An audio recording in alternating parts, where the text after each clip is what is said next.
Good morning, everyone. Thank you for participating in today's webinar about copyright licensing, particularly licensing your copyrighted materials to other people and other organizations. And as we move on to the second slide, this presentation is going to be divided into two parts, and we'll have an opportunity for questions after each part, but feel free to submit your questions during the webinar, and we'll take them during those two breaks. The first part is going to talk about copyrights generally, explain what they are, explain what copyrights actually, what rights they actually convey. And the second part, we will talk about licensing.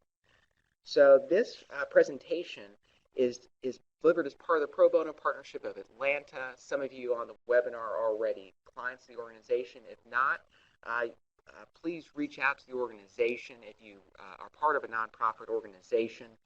You can certainly find information on their website, which is listed on this slide. And generally you need to be a 501c3 nonprofit organization and need to be focused in the metro Atlanta area. And if you email the contact information or go to the website, they can help you with additional screening criteria. And of course, since this is a legal presentation, we have to have disclaimers, and this is intended to be just general legal advice.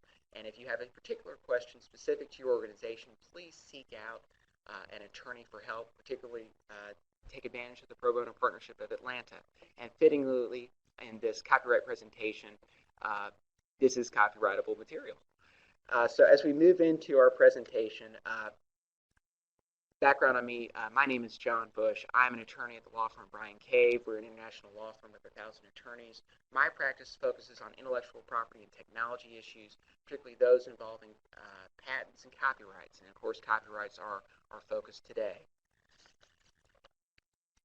We see that copyright symbol everywhere. It's almost ubiquitous. And you see on the slide just some random examples of the copyright symbol. You see it in the front cover of a book. You see it on this Taylor Swift CD, that Circle C. And even if you don't see the Circle C, you still see the statement that a copyright is owned, such as in this Dow Jones and Company assertion of rights in a Wall Street Journal article. So we see these symbols everywhere. The next question is, well, what do they really mean? Well, a copyright is pretty straightforward. It is a legal right created by the law of a particular country, and for our purposes, we're focused on the United States. It protects the creative expression of an author. Although we see these copyright notices everywhere, those notices are not what convey the right. The right is inherent in the document itself and protecting the expression. So with or without the notice, copyright protects the creative expression of the author from unauthorized copying. So the federal statute sets forth examples of copyrightable materials.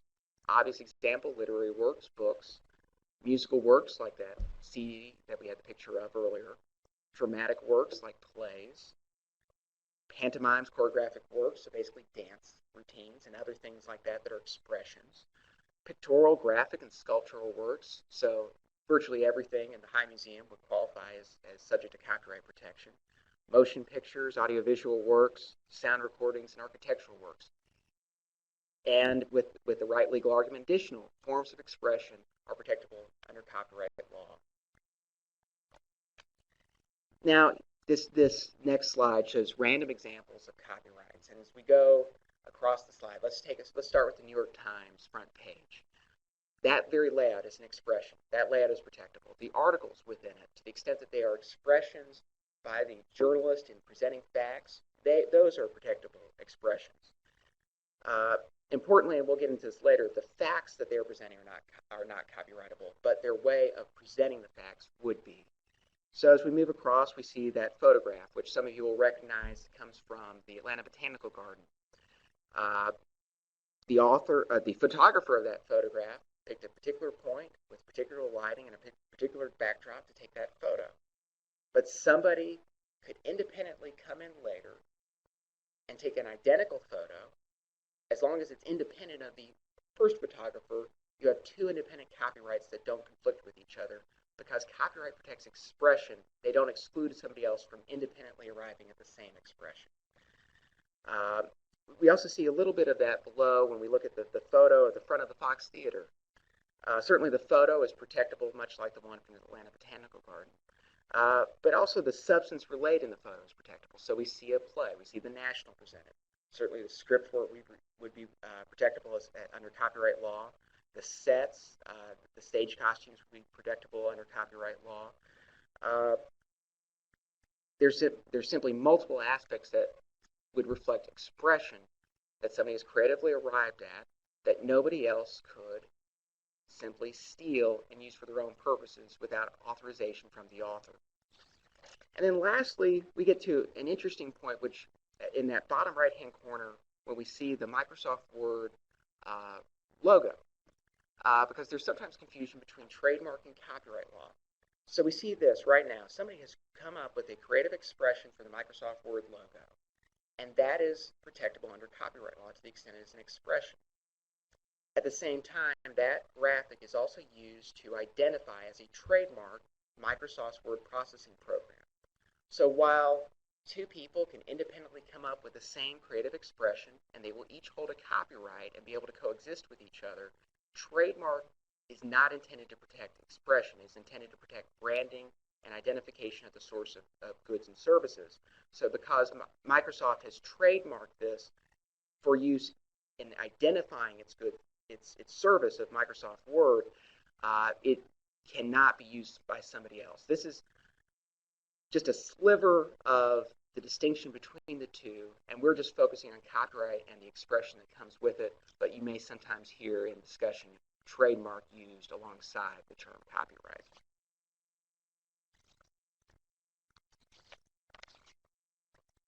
And we mentioned earlier that copyright only protects expression, not facts. So there's no protection in the fact that the Braves have an 18-20 one-loss record.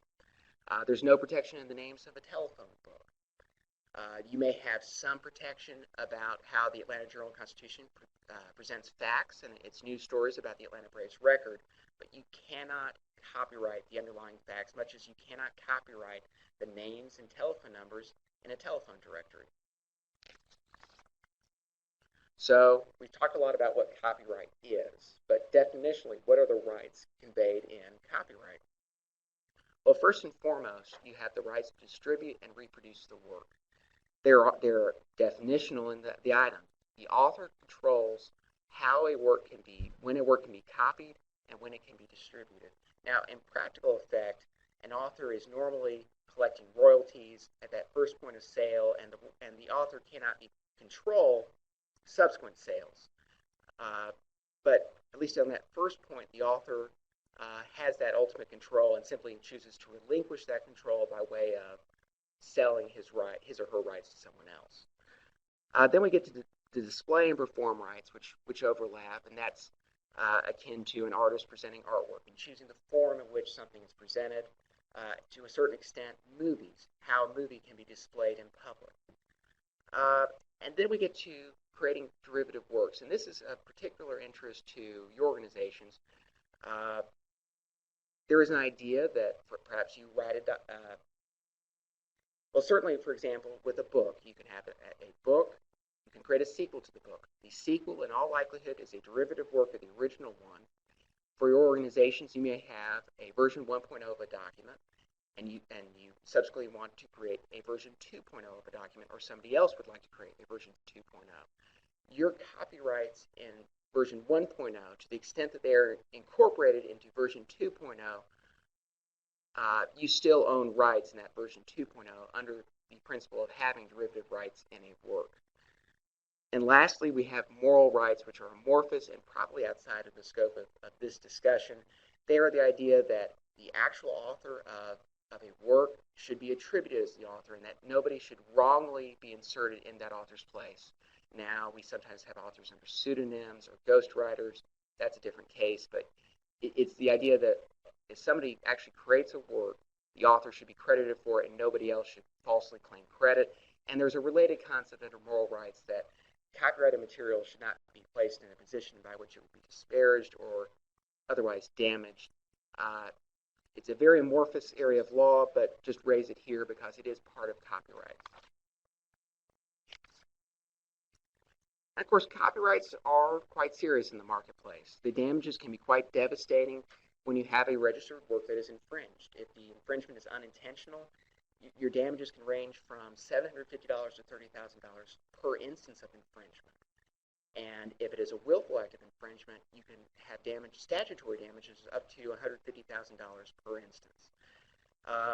Even if there are certain statutory formalities that have to be followed for those particular damages, but even lost profits could be a realistic form of damages that somebody could be exposed to for copyright infringement. And that's something that both your own organization should be mindful of in how you use other people's works, and also it is a great sword to wield against people who may be infringing the work that you've invested time and effort into creating. So we provided a very general overview of copyrights, and if there are any questions, we can pause for those now.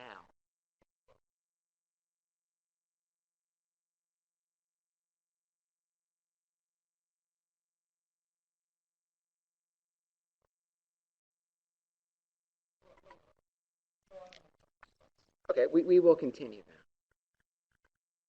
So as we move on to nonprofits' own copyrightable content, there are many things that organizations have invested time and effort into creating, from fundraising brochures, curriculum and training materials, the photographs you've taken at events, articles, the content on your website. Some of you, I'm told, have developed software.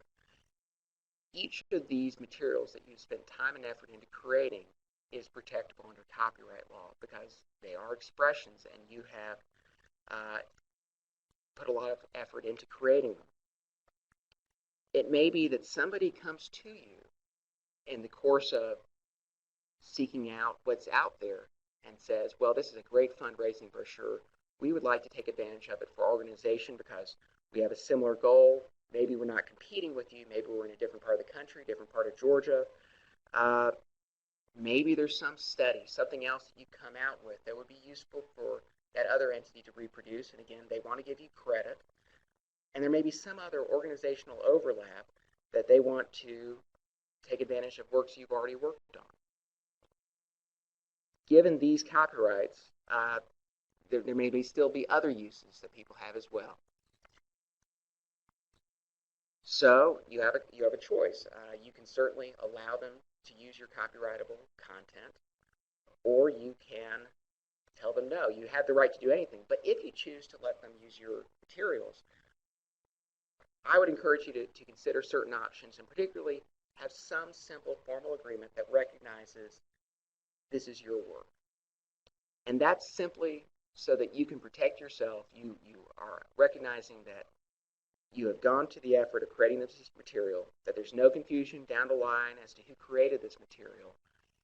And it also further recognizes the work your organization has done. So it can be a short, simple written agreement. It identifies the material to be licensed. It recognizes your ownership of the material.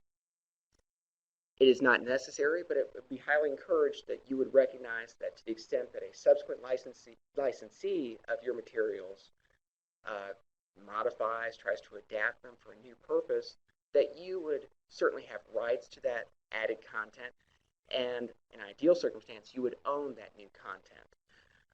Certainly, we have a client that we've done a lot of work for that creates wonderful pamphlets and materials that are distributed in the as part of training materials to its client companies, and those client companies are free to modify them and adapt them to their employees to whom the materials are ultimately delivered, but the client, as the original author of the documents, has contracted that it will always have a license to those materials and modifications to them, and that way it can continue improving its own materials.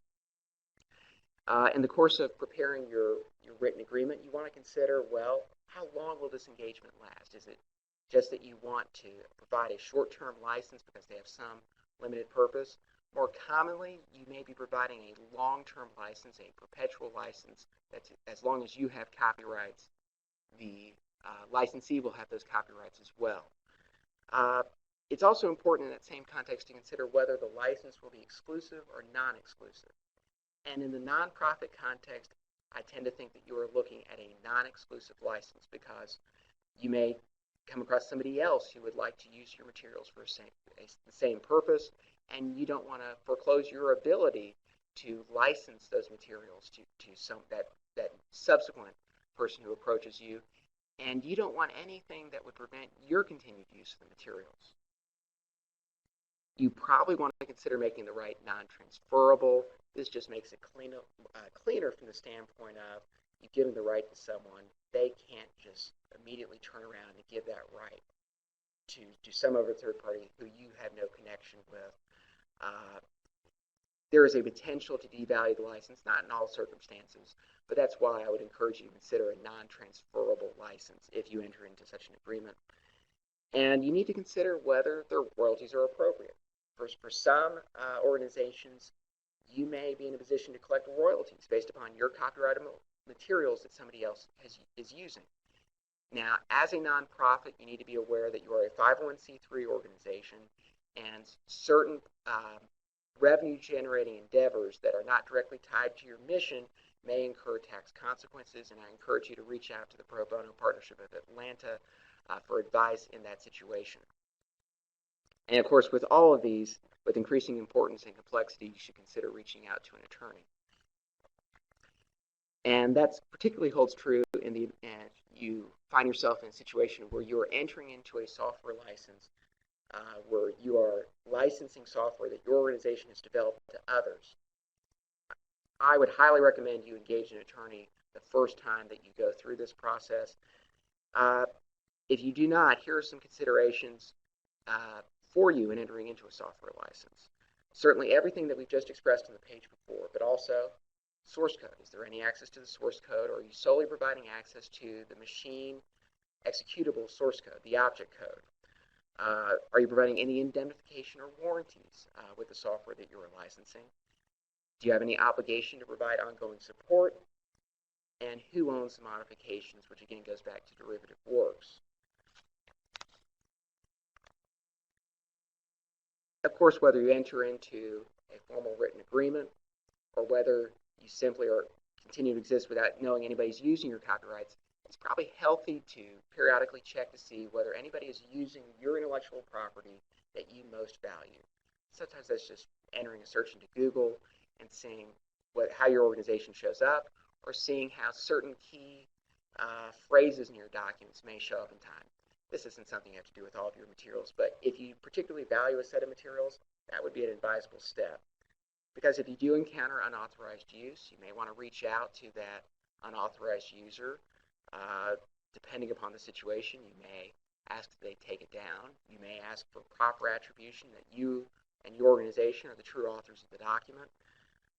You could ask for a formal licensing agreement along the terms we just discussed, and particularly if they are making money off of your materials, it would be entirely appropriate for you to seek royalties based upon that, if that's what your organization would like to do.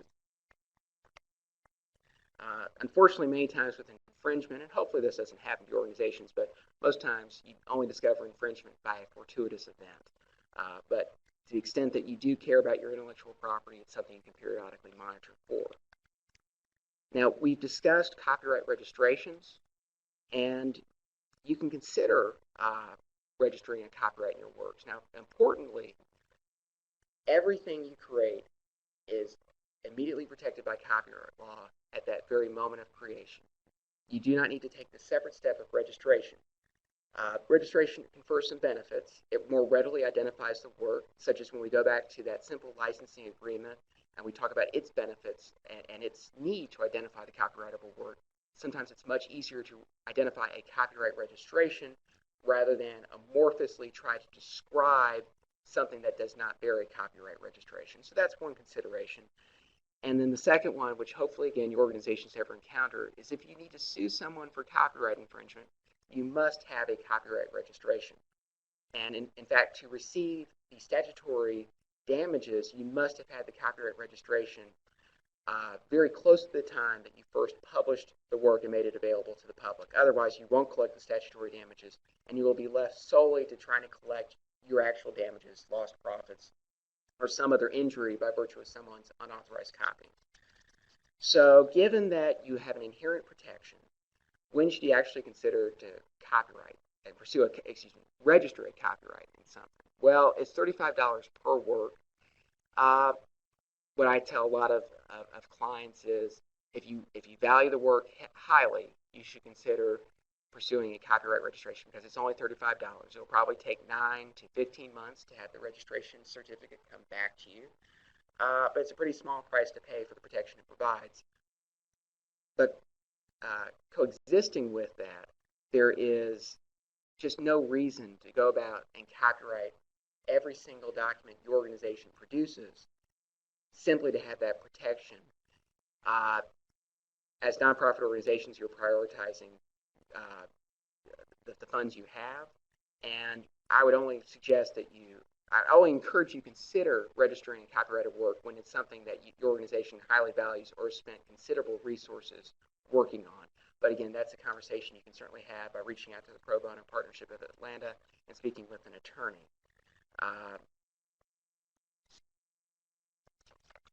So that concludes the presentation. Thank you for the opportunity to deliver this. Are there any questions on the webinar? Okay.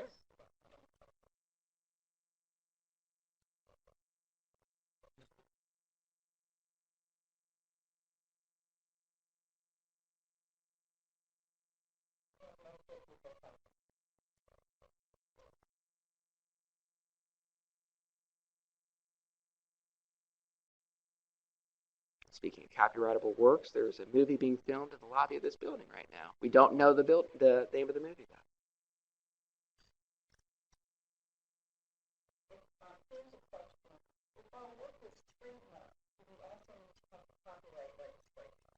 That's an excellent question.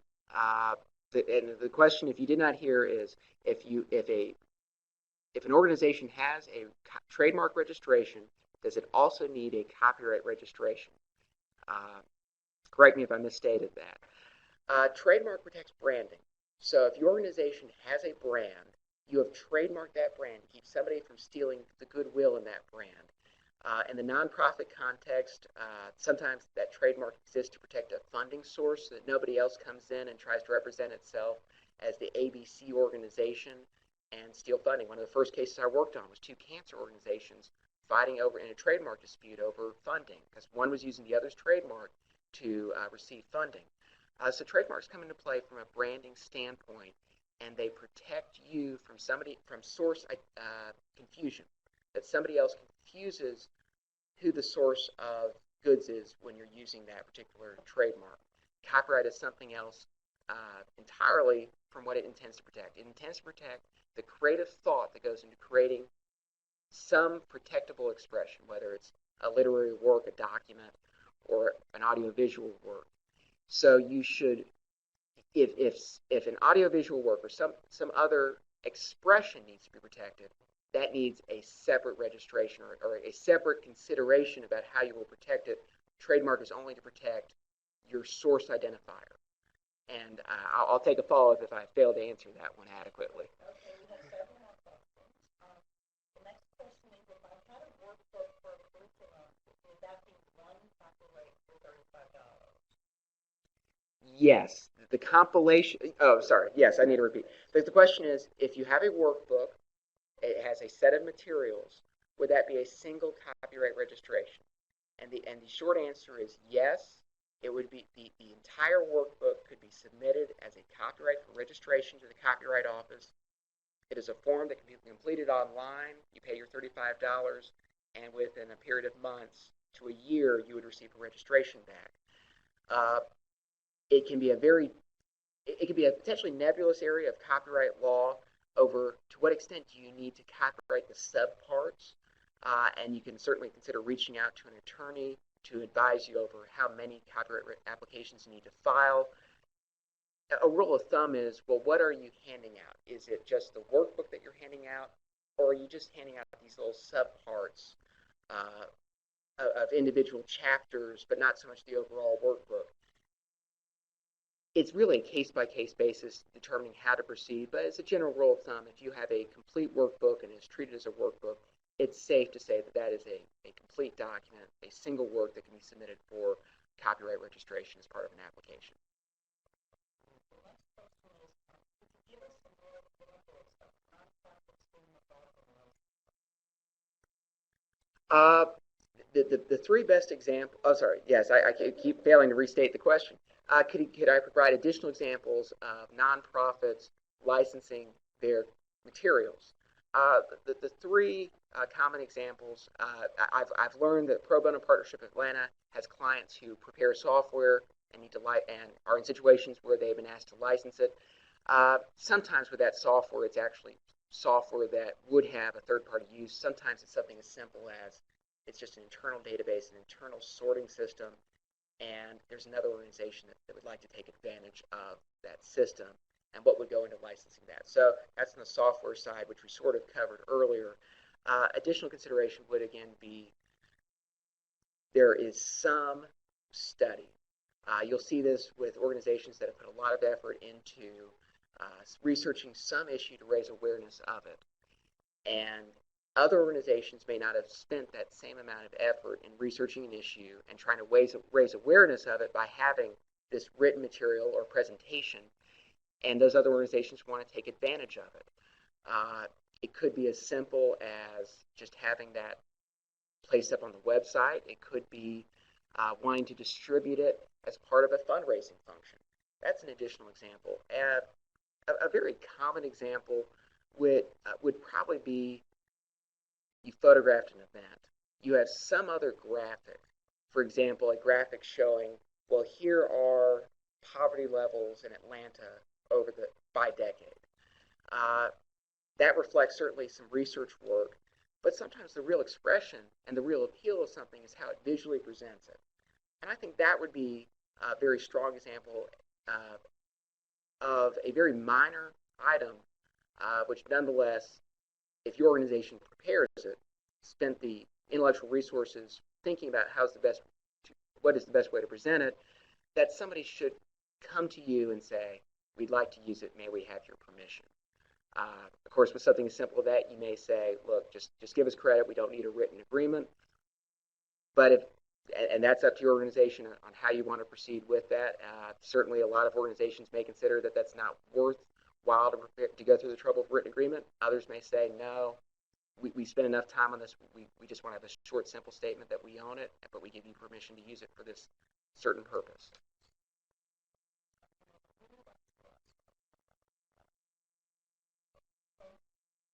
Well, thank you for letting me participate. And if you have any questions about this presentation or want to participate in future webinars with the Pro Bono Partnership of Atlanta, please go to the organization's website. That information again is at the start of the slide.